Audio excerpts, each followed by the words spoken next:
जय श्री राम। यहाँ तक की रामायण कथा मैं कह चुकी हूँ। आगे की कथा इस प्रकार है। श्री राम लक्ष्मण और परशुराम संवाद। हे नाथ, शिवजी के धनुष को तोड़ने वाला आपका कोई एक दास ही होगा। क्या आज्ञा है, मुझसे क्यों नहीं कहते?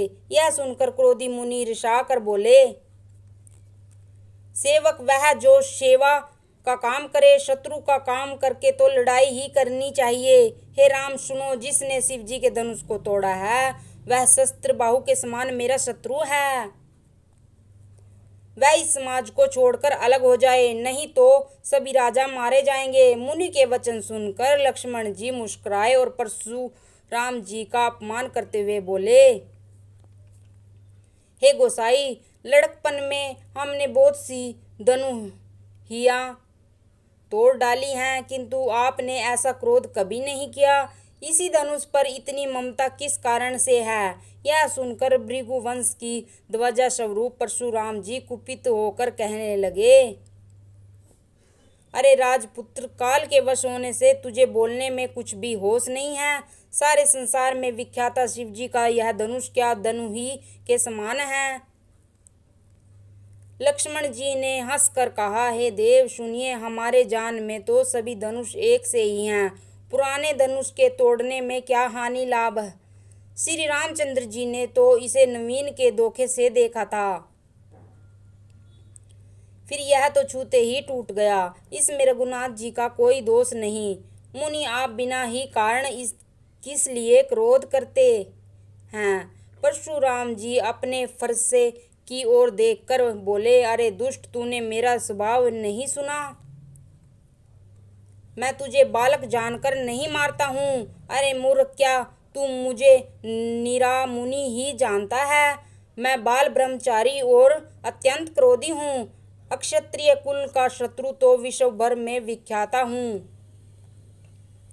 अपनी भुजाओं के बल से मैंने पृथ्वी को राजाओं से रहित कर दिया और बहुत बार उसे ब्राह्मणों को दे डाला। हे राजकुमार, शस्त्र बाहु की भुजाओं को काटने वाले मेरे इस फरसे को देख। अरे राजा के बालक, तू अपने माता पिता को सोच के वश ना कर। मेरा फरसा बड़ा भयानक है। यह गर्भों के बच्चों का भी नाश करने वाला है। लक्ष्मण हंसकर कोमल वाणी से बोले, आहो मुनीश्वर, तो आप अपने को बड़ा भारी योद्धा समझते हैं। बार बार मुझे कुल्हाड़ी दिखाते हैं, फूंक से पहाड़ उठाना चाहते हैं। यह कोई कुम्हाड़े की बत्तियां नहीं हैं जो तर्जनी अंगुलियों को देखते ही मर जाती हैं।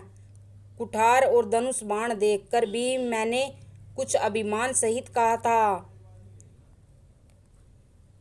भृगुवंशी समझकर और यज्ञोपवीत देखकर तो जो कुछ आप कहते हैं उसे मैं क्रोध को रोक कर सह लेता हूँ। देवता, ब्राह्मण, भगवान के भगत और गो, इन पर हमारे कुल में वीरता नहीं दिखाई जाती,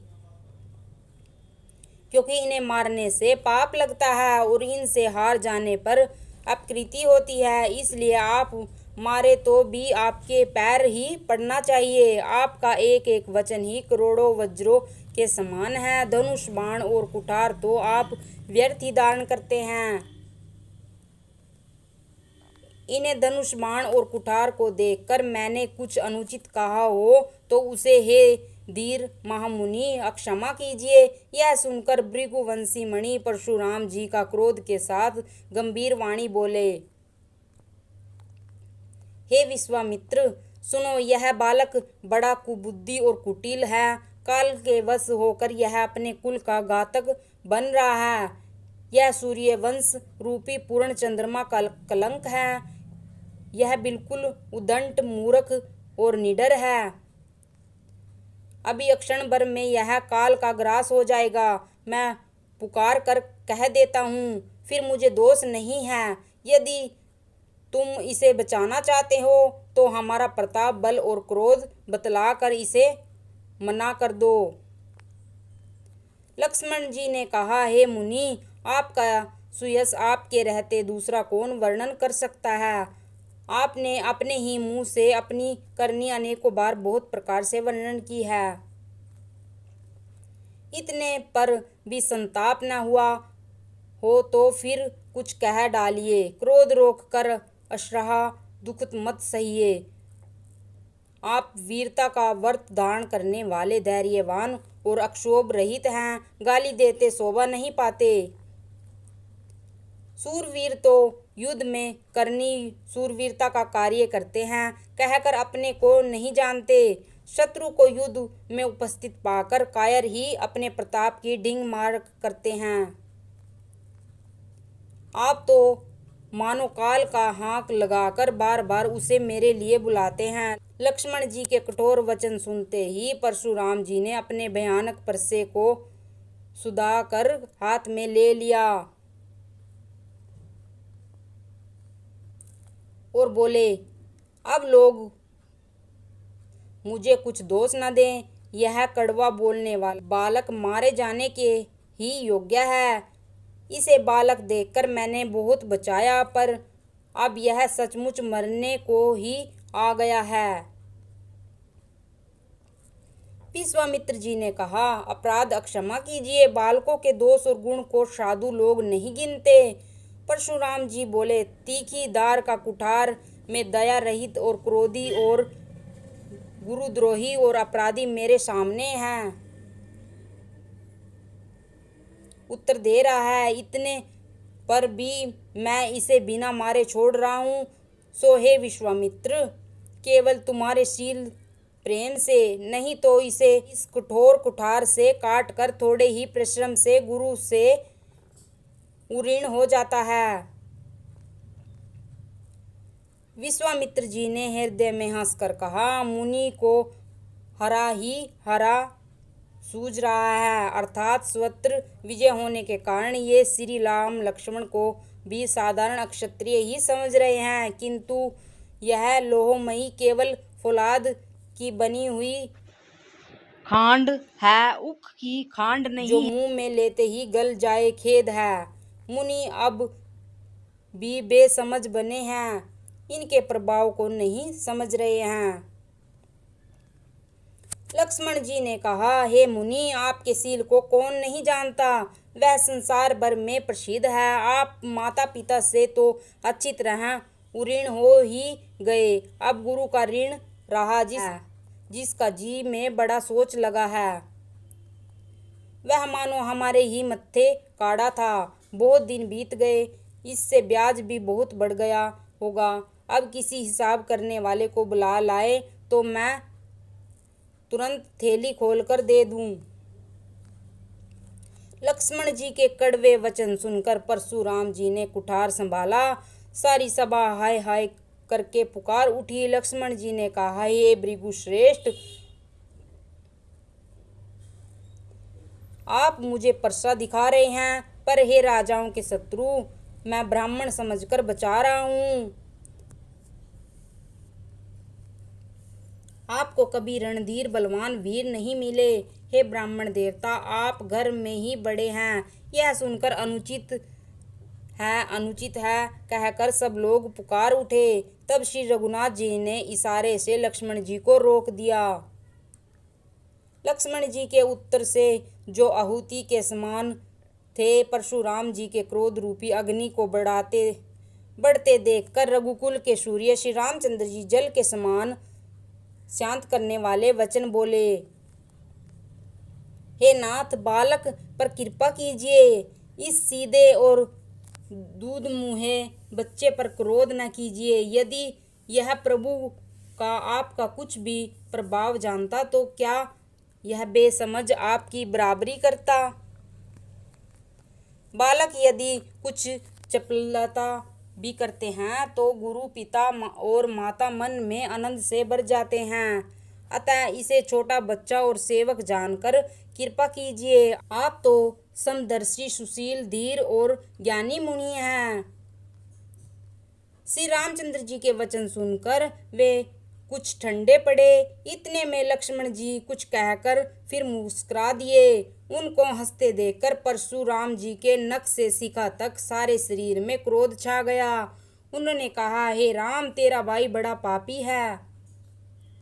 यह शरीर से गोरा पर हृदय पर बड़ा काला है। यह विष मुख है, दूध मुहा नहीं, स्वभाव ही टेढ़ा है, तेरा अनुसरण नहीं करता, तेरे जैसा शीलवान नहीं है। यह नीच मुझे काल के समान नहीं देखता। लक्ष्मण जी ने हंसकर कहा, हे मुनि सुनिए, क्रोध पाप का मूल है, जिसके वश में होकर मनुष्य अनुचित कर्म कर बैठते हैं और विश्व भर के प्रतिकूल चलते सबका अहित करते हैं। हे मुनिराज, मैं आपका दास हूँ, आप क्रोध त्याग कर दया कीजिए। टूटा हुआ धनुष क्रोध करने से जुड़ नहीं जाएगा। खड़े खड़े पैर दुखने लगे होंगे, बैठ जाए।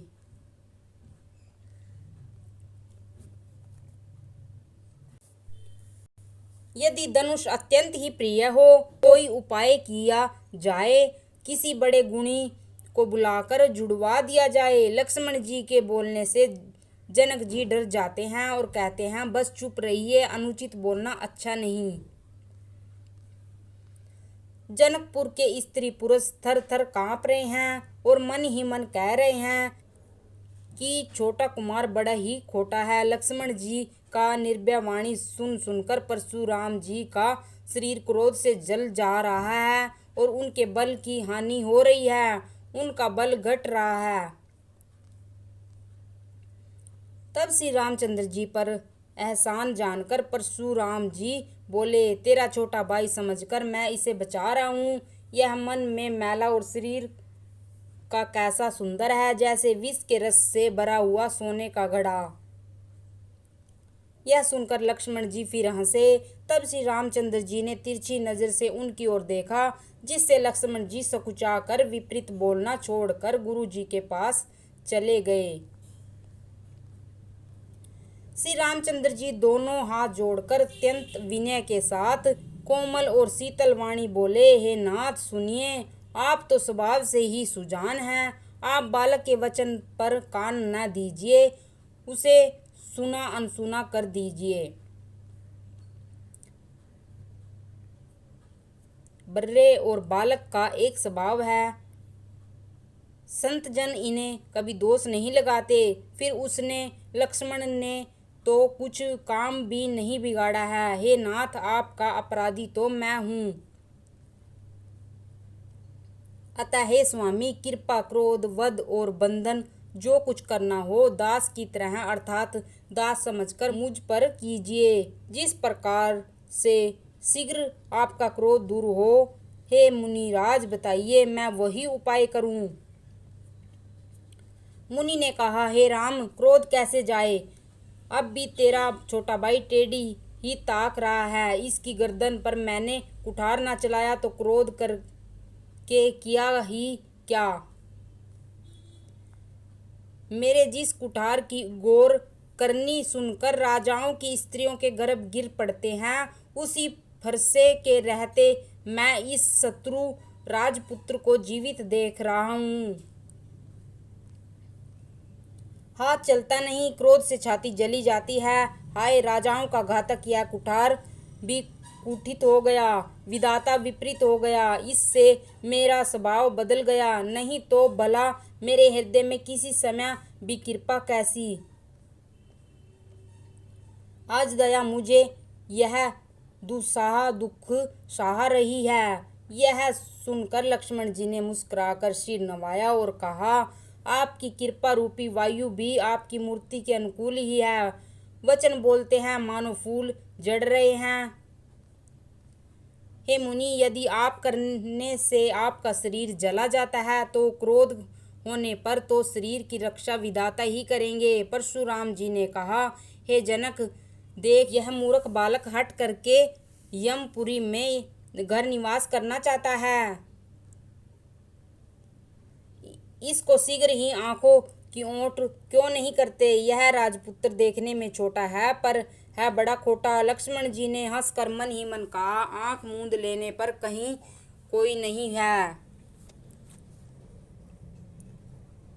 तब परशुराम जी हृदय में अत्यंत क्रोध भरकर श्री राम जी से बोले, अरे सठ, तू शिव जी का धनुष तोड़कर उल्टा हमी को ज्ञान सिखाता है। तेरा यह भाई तेरी ही सम्मति से कटु वचन बोलता है और तू छल से हाथ जोड़कर विनय करता है। या तो युद्ध में मेरा संताप कर, नहीं तो राम कहलाना छोड़ दे। अरे शिवद्रोही, छल त्याग कर मुझे युद्ध कर, नहीं तो भाई सहित तुझे मार डालूंगा। इस प्रकार परशुराम जी की कुठाई उठाई बक रहे हैं और श्री रामचंद्र जी सिर झुकाए मन ही मन मुस्कुरा रहे हैं। श्री रामचंद्र जी ने मन ही मन में कहा, गुनाह दोष तो लक्ष्मण का और क्रोध मुझ पर करते, कहीं कहीं सीधेपन में भी बड़ा दोष होता है। टेढ़ा जानकर सब लोग किसी की भी वंदना करते हैं, टेढ़े चंद्रमा को राहु भी नहीं ग्रसता। श्री रामचंद्र जी ने कहा, हे मुनीश्वर, क्रोध छोड़िए, आपके हाथ में कुठार है और मेरा यह सिर आगे है। जिस प्रकार आपका क्रोध जाए, हे स्वामी, वही कीजिए, मुझे अपना अनुचर जानिए। स्वामी और सेवक में युद्ध कैसा? हे ब्राह्मण श्रेष्ठ, क्रोध का त्याग कीजिए। आपका वीरों का सा वेश देखकर ही बालक ने कुछ कह डाला था, वास्तव में उसका भी कोई दोष नहीं है। आपको कुठार, बाण और धनुष धारण किए देखकर और वीर समझकर बालक को क्रोध आ गया। वह आपका नाम तो जानता था, पर उसने आपको पहचाना नहीं। आपने वंश रघुवंश के स्वभाव के अनुसार उसने उत्तर दिया, यदि आप मुनि की तरह आते तो हे स्वामी, बालक आपके चरणों की धूलि सिर पर रखता। अनजाने की भूल को अक्षमा कर दीजिए। ब्राह्मणों के हृदय में बहुत अधिक दया होनी चाहिए। हे नाथ, हमारी और आपकी बराबरी कैसी? कहिए न कहा चरण और कहाँ मस्तक, कहाँ मेरा राम मात्र छोटा सा नाम और कहाँ आपका परशु सहित बड़ा नाम।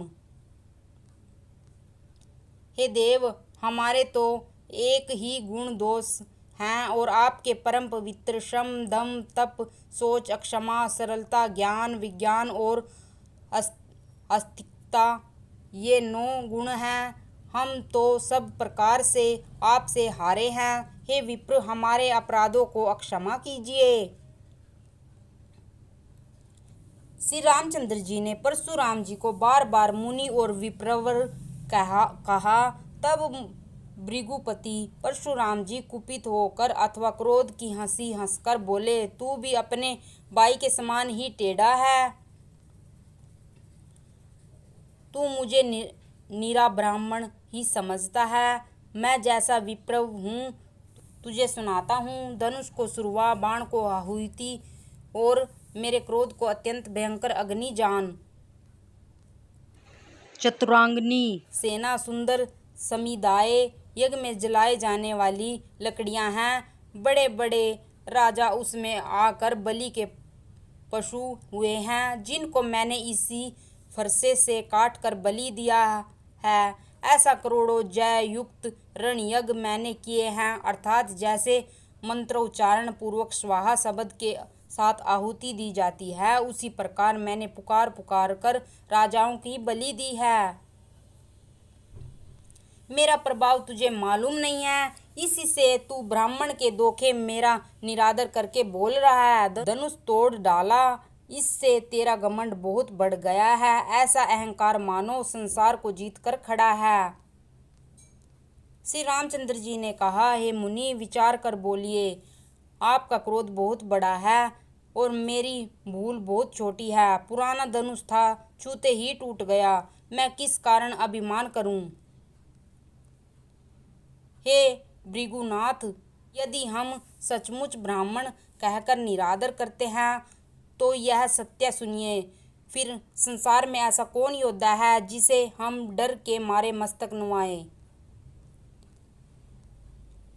देवता, दैत्य, राजा या और बहुत से योद्धा, वे चाहे बल में हमारे बराबर हों चाहे अधिक बलवान, यदि रण में हमें कोई भी ललकारे तो हम उससे सुख पूर्वक लड़ेंगे, चाहे काल ही क्यों ना हो।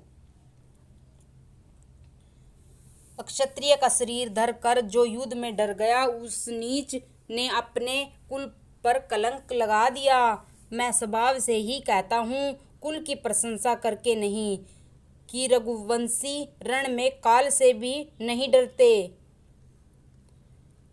ब्राह्मण वंश की ऐसी ही प्रभुता है कि जो आपसे डरता है वह सबसे निर्भय हो जाता है, अथवा जो भय रहित होता है वह भी आपसे डरता है। श्री रघुनाथ जी के कोमल और रहस्यपूर्ण वचन सुनकर परशुराम जी की बुद्धि के पर्दे खुल गए।